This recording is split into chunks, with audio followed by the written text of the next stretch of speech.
Bonjour tout le monde, mes chers élèves, j'espère que vous allez bien.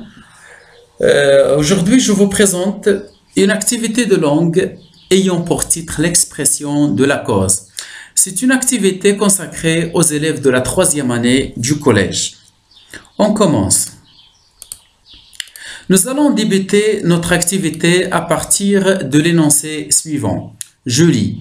Madame Loisel a eu des jours bien durs et des misères parce qu'elle a perdu la parure de Madame Forestier.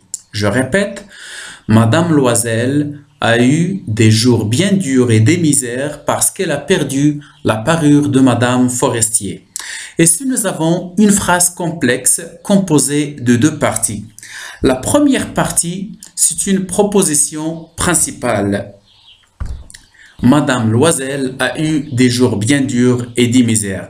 La deuxième partie de la phrase, c'est la proposition subordonnée qui est la suivante. Parce qu'elle a perdu la parure de Madame Forestier. Là, nous avons un énoncé qui se compose de deux parties. Une proposition principale et une proposition subordonnée, c'est-à-dire dépendante. C'est une subordonnée, c'est une proposition, une phrase ou bien une partie de la phrase qui dépend d'une autre phrase. Maintenant, si je pose la question suivante. Pourquoi Madame Loisel a eu des jours durs et des misères? Pourquoi Madame Loisel a eu des jours durs et des misères? La réponse sera la suivante. Parce qu'elle a perdu la parure de Madame Forestier. Cette réponse exprime la cause. Elle constitue la cause.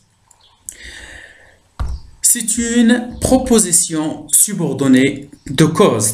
Cette proposition subordonnée de cause est introduite par la conjonction parce que.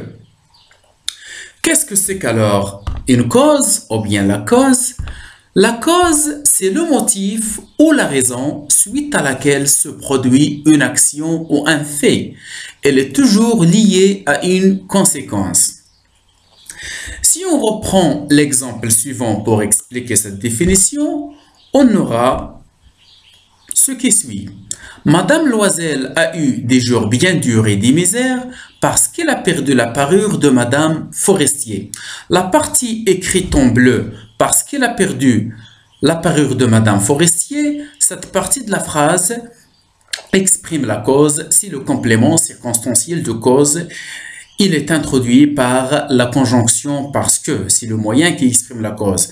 Et cette cause, il est lié à sa conséquence qui est exprimée dans la première partie de la phrase. C'est la partie écrite en rouge. Madame Loisel a eu des jours bien durs et des misères. C'est la conséquence, c'est le résultat de la cause exprimée dans la phrase. Dans cette phrase, on dit que c'est la cause qui est exprimée tout simplement parce que la phrase contient un moyen de la cause. Parce que. Et quand vous voyez, le moyen de cause se met toujours devant la partie de la phrase qui exprime la cause. Le moyen de la cause introduit le complément circonstanciel de la cause. Maintenant, nous allons voir les autres moyens qu'on peut utiliser pour exprimer la cause à partir du tableau suivant. Parmi les autres moyens, on a la conjonction puisque. C'est l'équivalent de parce que, puisque, parce que, ce sont des conjonctions ou bien des subordonnants. Dans la phrase numéro 1, je rentrerai tard puisque je dois finir un travail important.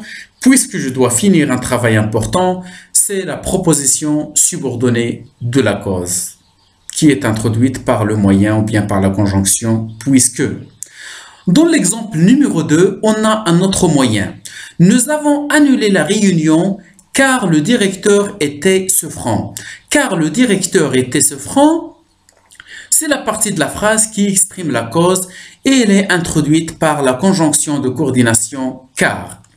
Dans l'exemple numéro 3, comme il pleut, j'ai annulé mon pique-nique. Ici, comme il pleut, c'est la partie de la phrase qui exprime la cause et elle est introduite par la conjonction comme. Ici, comme exprime la cause et non pas la comparaison.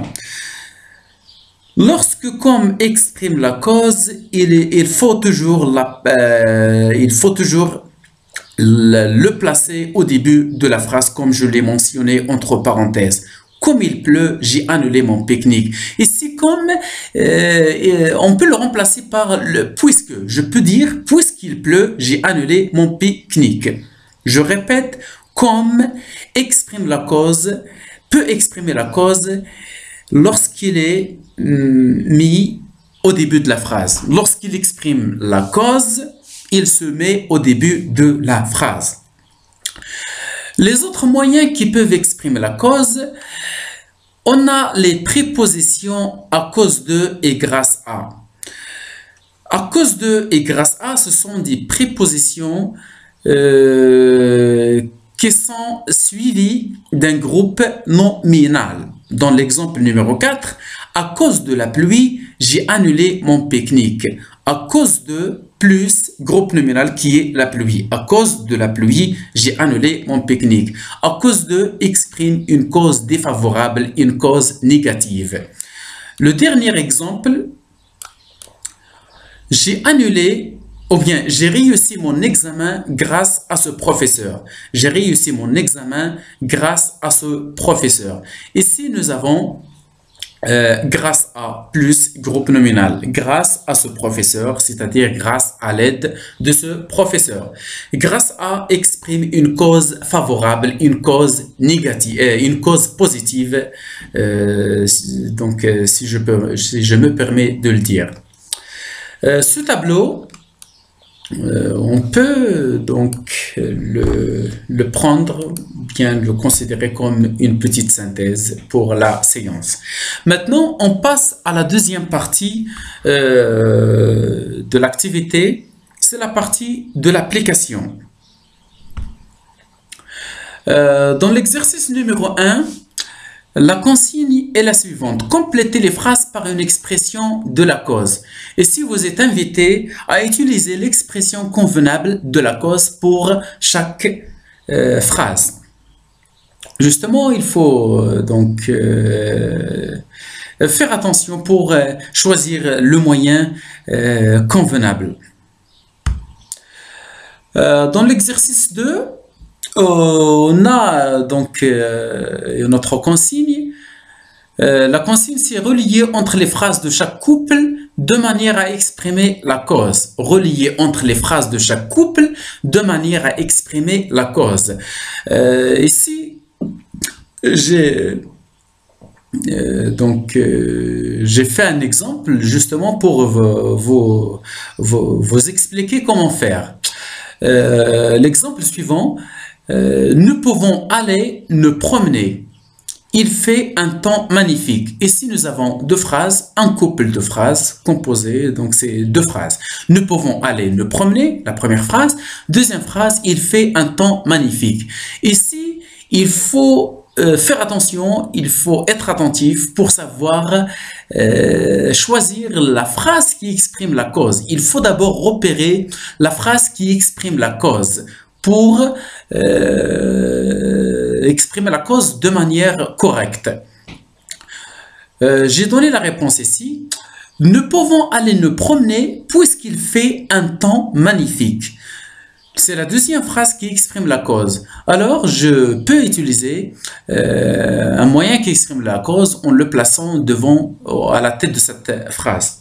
Nous pouvons aller nous promener puisqu'il fait un temps magnifique, puisqu'il fait un temps magnifique. Ou bien je peux dire, nous pouvons aller nous promener parce qu'il fait un temps magnifique.